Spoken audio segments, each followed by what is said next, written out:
Hello everyone, welcome back to Webtech Tutorial. In today's video, I'm gonna guide you through how to change your language on Shopify application. If you want to change the display language of your Shopify application, then it's pretty easy. Simply go ahead and open your Shopify app and then log into your Shopify account with your credential. Once logged in, go ahead and tap on your profile icon at the top left-hand corner. In the expanded menu, tap on your email address and then tap on Manage Account on the next page. From the General tab, scroll all the way down and then under Preferred Language, select the drop-down and then choose the language you are trying to change to. So now after you select the language of your choice, you can also set your time zone for your account.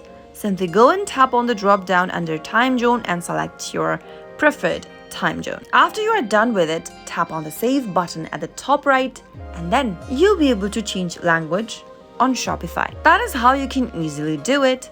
If you found the video to be helpful, go ahead and give us a thumbs up. Don't forget to subscribe to the channel by hitting the subscribe button. Also press the bell icon so that you'll never miss another upcoming upload from us.